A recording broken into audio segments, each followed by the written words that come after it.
Romanos capítulo 1. E vamos ler apenas esses 2 versículos, 16 e 17.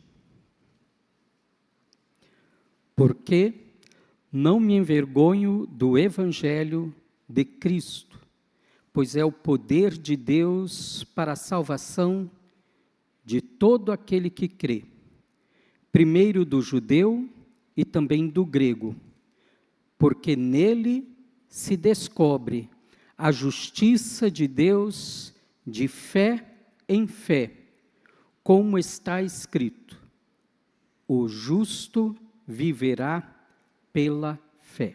Amém? Feche os seus olhos mais uma vez e vamos ter mais uma palavra de oração. Pai, nós te louvamos e nós te agradecemos, Senhor, pela tua palavra diante de nós.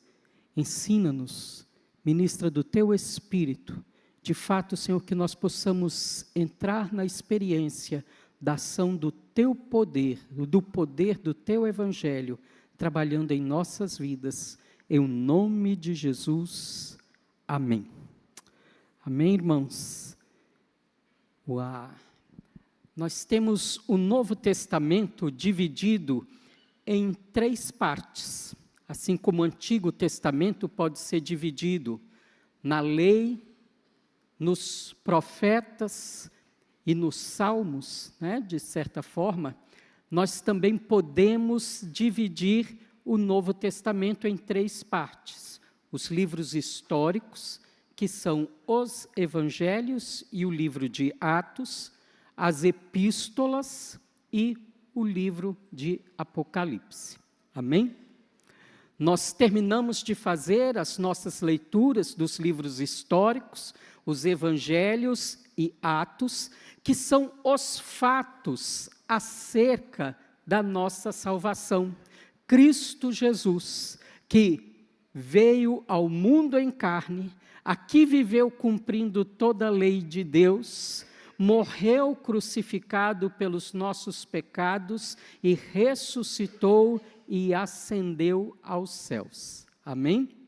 E então temos o livro de Atos, que são os fatos da igreja como o corpo de Cristo Jesus. Nós vemos então o Senhor Jesus Cristo se manifestando no seu corpo e continuando a sua obra através do Espírito Santo na vida da igreja.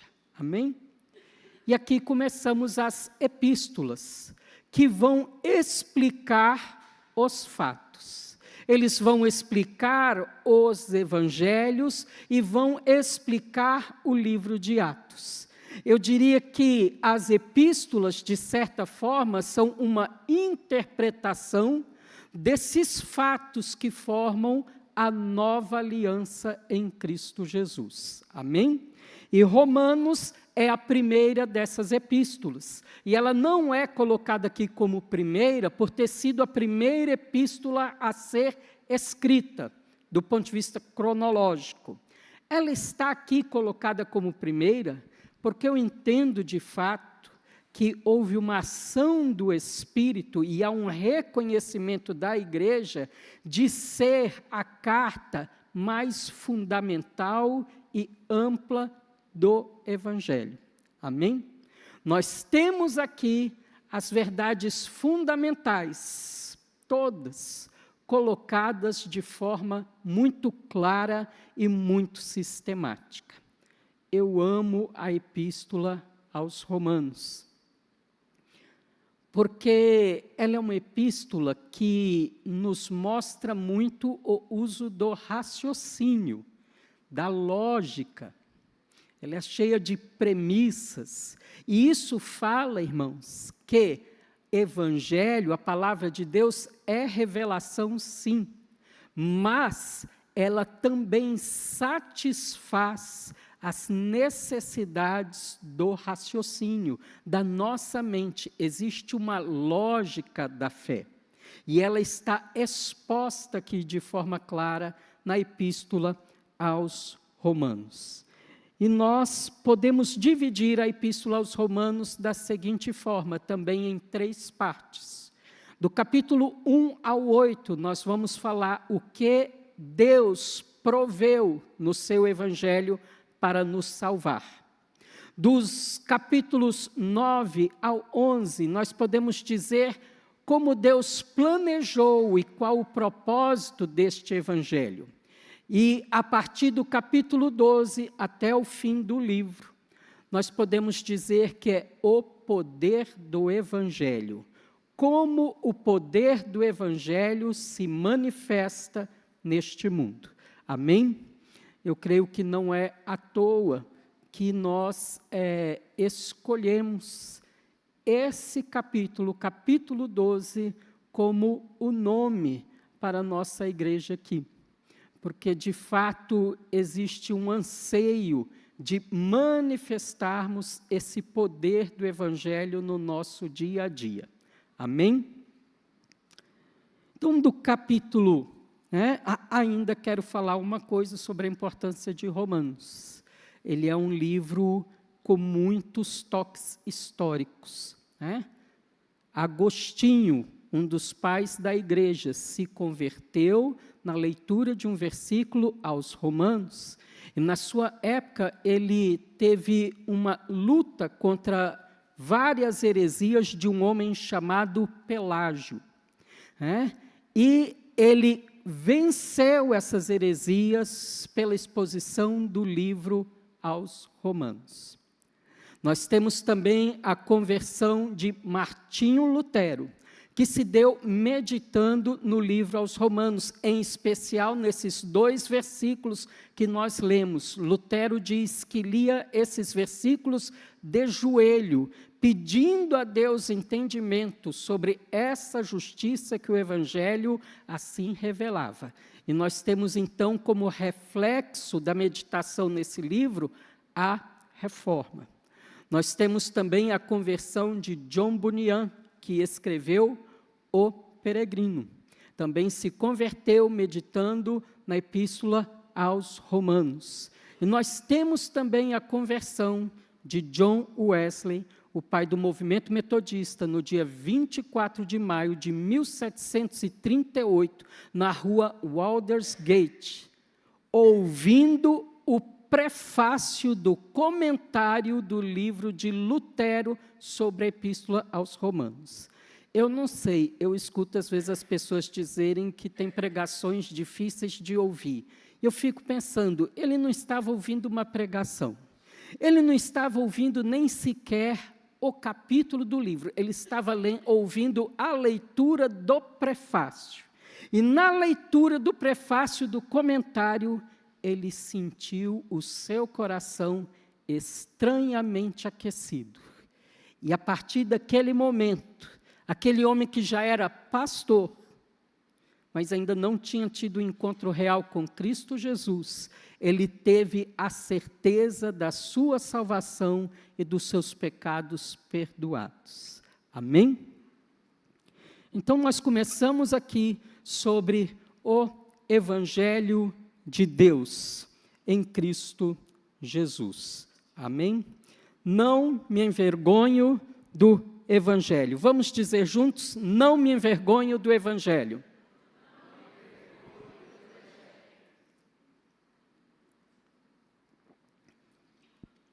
É muito interessante Paulo começar o tema dessa epístola com não me envergonho do Evangelho. Eu lhe uso uma figura de linguagem para dizer de uma forma amena que ele, de fato, se gloria no Evangelho. Mas, às vezes, a gente se pergunta por que ao invés, como ele disse em outras epístolas, que ele se gloria no Senhor, que ele se gloria na salvação, que ele se gloria em Cristo, ele decidiu usar essa figura de linguagem e dizer, não me envergonho do Evangelho.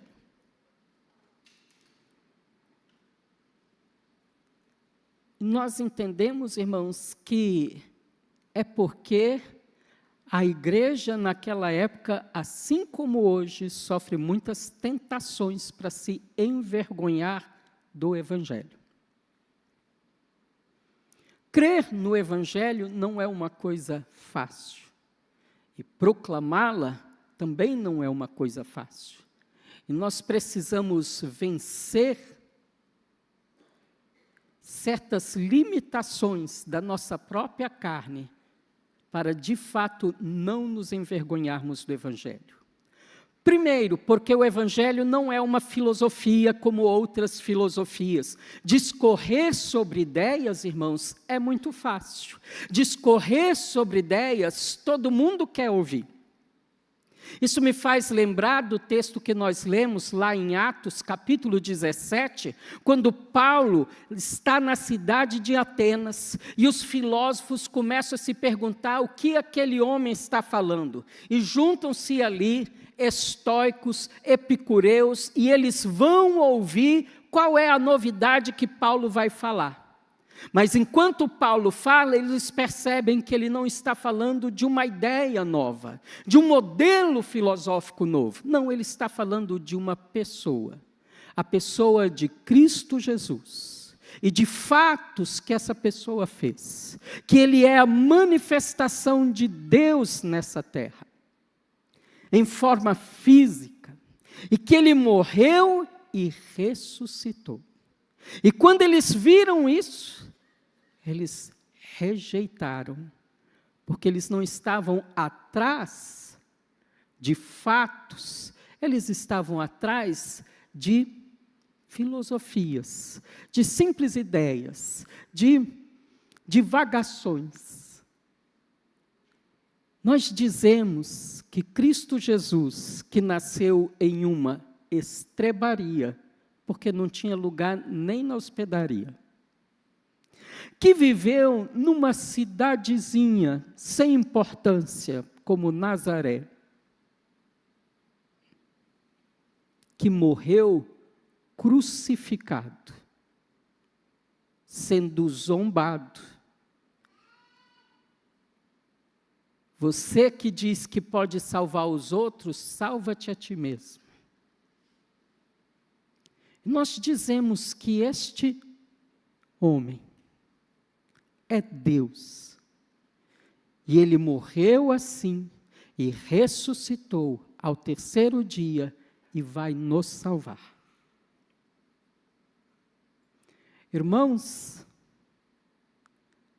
para muitas pessoas isto é ridículo. Paulo foi chamado de papagaio. Paulo foi chamado de louco. Ele diz em 1 Coríntios que esse evangelho que ele prega é escândalo para os judeus e loucura para os gregos.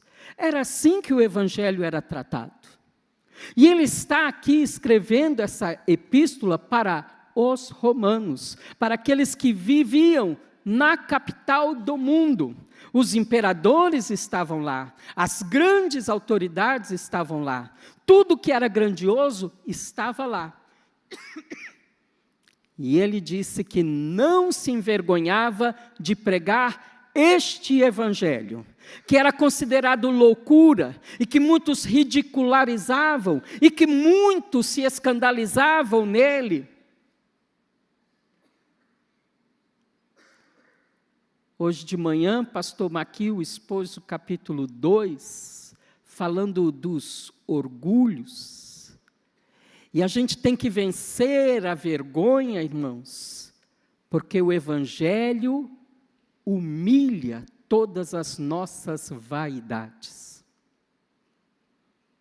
Se nós estamos debaixo da vergonha com relação ao evangelho, é porque nós estamos colocando a nossa confiança, nós estamos nos firmando em alguma vaidade humana, vaidade intelectual.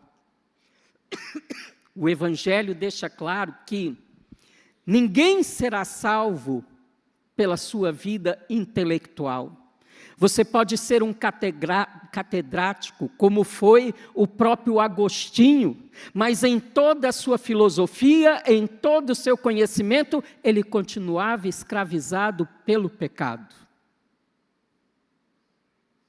Vaidade moral, como muitos judeus tinham, de achar que cumpriam a lei. Mas os nossos atos de justiça não passam de trapos de imundície diante de Deus. O Evangelho iguala a todos. Sob esse aspecto, todos pecaram e foram separados da glória de Deus. E só existe um caminho para a salvação. Este caminho é Cristo Jesus. Aqui esta noite, não importa os seus títulos, não importa a sua intelectualidade, não importa se você é alfabetizado ou analfabeto, o Evangelho ficou à mesma distância de todos. É uma mensagem simples, é uma mensagem clara. É uma mensagem que tem a ver com a sua postura de decidir abrir mão dos seus orgulhos e de se arrepender.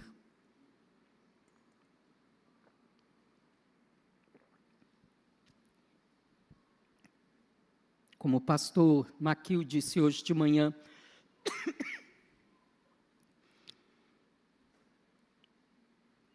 nós precisamos parar de apresentar as nossas desculpas.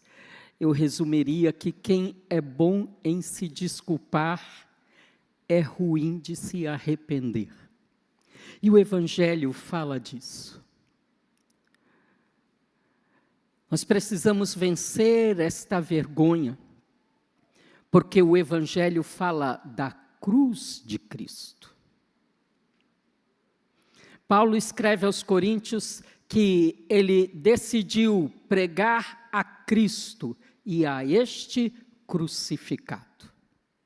Irmãos, as pessoas se envergonham do Evangelho porque o Evangelho ofende as pessoas. O Evangelho ofende o homem natural. Se você pregar a Cristo como um grande mestre, como um grande herói, isto não ofende ninguém. Mas se você pregar a Cristo como aquele que morreu pelos seus pecados, isto ofende. Como disse aquele jovem rico, que olhando para Jesus disse: mestre, o que eu posso fazer para alcançar a vida eterna? Chamou Jesus de bom mestre, corre no meio da rua, se ajoelha, se humilha diante de Jesus e diz: bom mestre, que eu faço para ser salvo? E ele olha para aquele homem e diz assim: bom? Tu me chamas de bom? Existe um só que é bom e este é Deus. Já parou para pensar porque Jesus está dizendo isso? Porque aquele jovem tinha uma visão dele como um homem exemplar. E ele queria o segredo: como é que eu vou te imitar? E a resposta de Jesus é simples: eu não sou um homem bom, eu sou Deus. E não tem como você me imitar, porque evangelho não é um convite ao esforço próprio. Evangelho é um convite a você confiar em Deus e a se entregar ao trabalho dele para a sua salvação. Ele nos ofende porque a mensagem da cruz é muito simples.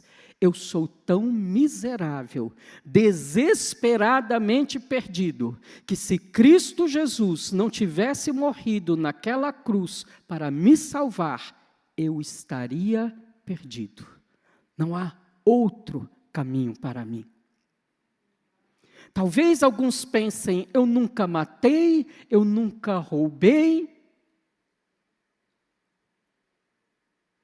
Graças a Deus, o Evangelho é a esperança, até para quem matou e para quem roubou. Mas o Evangelho também é esperança para aqueles que têm os seus pecados refinados. Existem pessoas com tanta classe que elas têm classe até para pecar.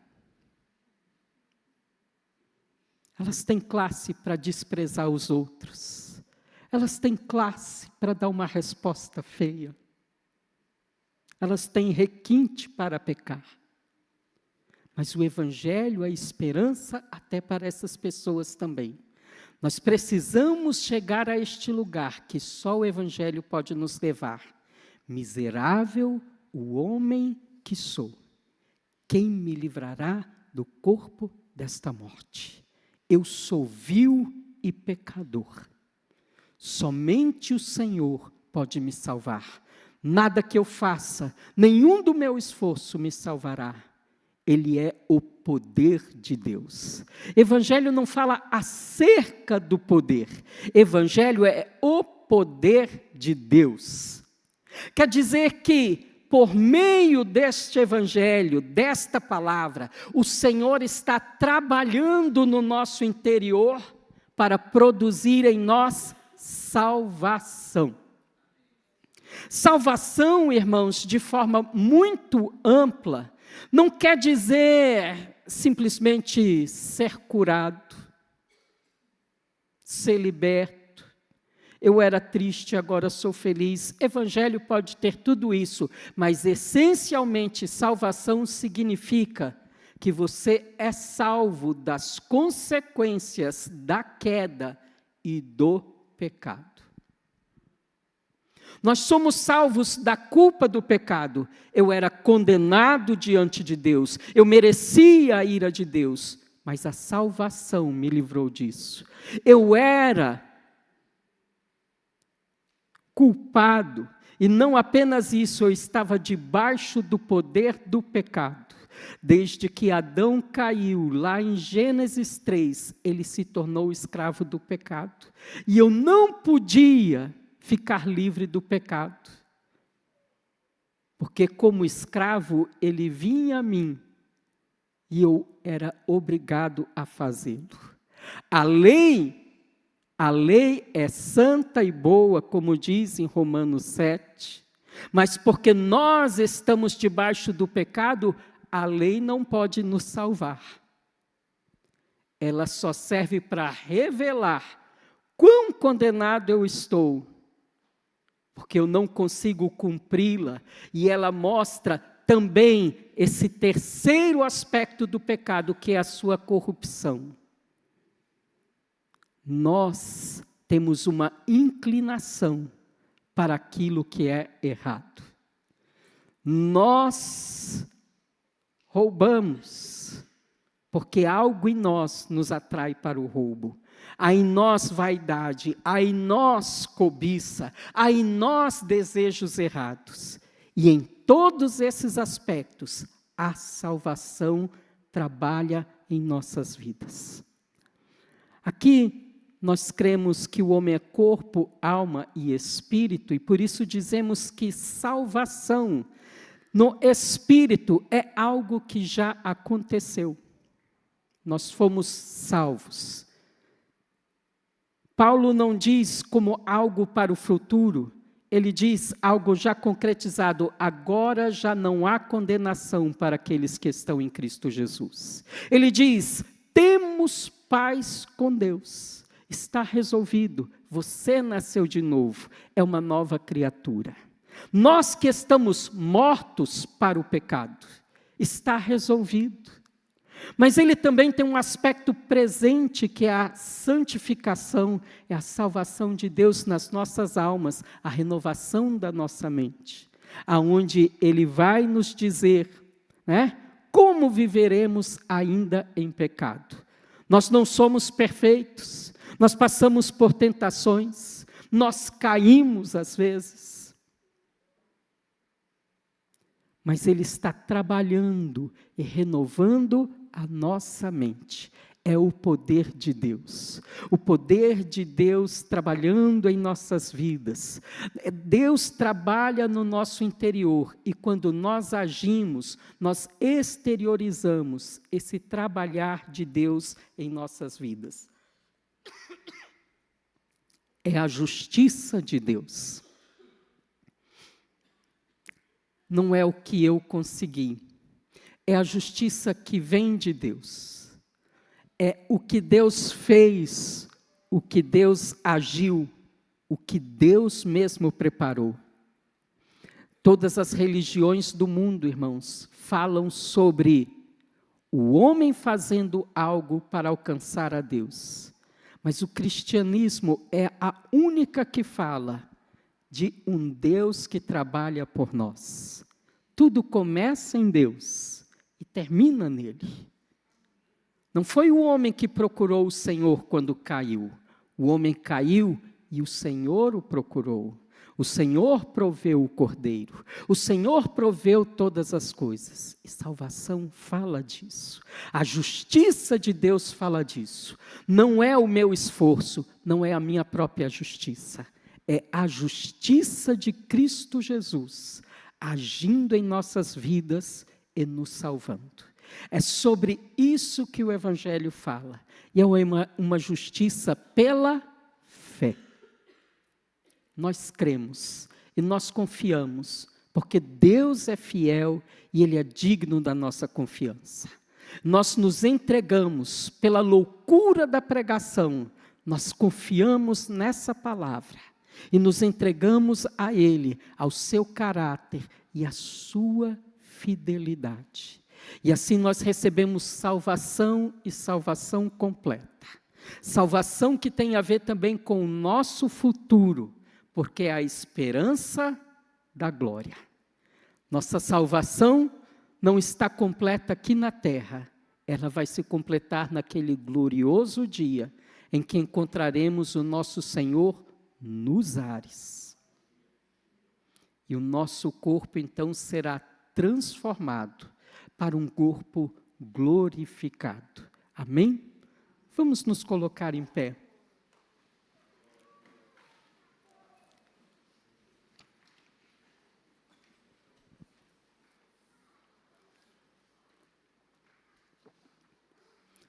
Primeira coisa que eu quero que você coloque diante de Deus. Não se envergonhe do Evangelho. Não se envergonhe de ser ridicularizado. Não se envergonhe de ser chacotado. Não sei se existe essa expressão. Por passar chacota. Se posicione e pregue o Evangelho. E pregue por um motivo. Ele é o poder de Deus. Eu quero terminar com esta ilustração. Essa mesma palavra aqui, usada para poder, ela tinha um uso muito peculiar na área da medicina. Toda vez que um médico prescrevia uma receita, essa receita tinha esse nome, dínamos. Era o nome dado a uma receita. Você vai ao médico, o médico te examina, diagnostica o seu problema e ele faz essa receita. Aquele papel em si não vai fazer nada por você, não é verdade? Se você levar aquele papel, deixar em casa, você vai continuar enfermo. De certa forma, naquele papel em si não há poder, mas de outra forma, aquilo que está escrito tem muito poder. Quando você vai ao farmacêutico, entrega aquela receita e você recebe então aquela medicação e você começa a tomar, você vai sentir o poder daquela prescrição te salvando, te curando. Isso fala da justiça de Deus cumprida em Cristo Jesus e do Espírito Santo aplicando o Evangelho na nossa vida. Nós temos um diagnóstico, o nosso pecado. Mas nós temos uma prescrição, que é Cristo Jesus. é a única coisa que funciona. Todo o resto deste mundo é placebo. Fale agora com o Senhor. Diga a Ele da sua atitude que você quer experimentar do poder do Evangelho na sua vida, te salvando, te santificando, te libertando. Diga ao Senhor que você abre mão das vaidades, que você abre mão das desculpas, que você quer experimentar de Cristo Jesus como o Salvador da sua vida. Fale a Ele: Senhor, eu não quero te conhecer só de ouvir falar. Eu não quero apenas ter uma prescrição na minha mão. Eu quero de fato beber do Senhor, me alimentar do Senhor. Transforma a minha vida. Deixa eu experimentar do poder do Evangelho, me trazendo salvação. Pai, em o nome de Jesus, nós te louvamos porque nós não cremos em filosofias, porque nós não estamos aqui ao redor de simples ensinos ou de doutrinação. Nós estamos ao redor de Cristo Jesus ressuscitado. Nós cremos em Ti. Nós não estamos atrás de boas ideias, nós estamos aqui porque precisamos de salvação. Senhor, um dia estaremos diante de Deus, o nosso justo juiz, apresentando-nos diante de Ti, e nós queremos ser aprovados diante de Ti. Senhor, nós reconhecemos que em nós não há nada que nos apresente justos diante de Ti, mas nós olhamos para Cristo Jesus e a sua justiça, que pelo Espírito Santo é aplicada em nossas vidas. Nós nos revestimos de Cristo e nós confiamos em Ti, no Teu Evangelho, para a nossa salvação. Não apenas na esperança da glória, mas transforma-nos aqui e agora. Faz de cada um de nós, ao sairmos por essas portas, um testemunho do poder do Evangelho para salvar, para transformar, em o nome de Jesus. Amém, Senhor.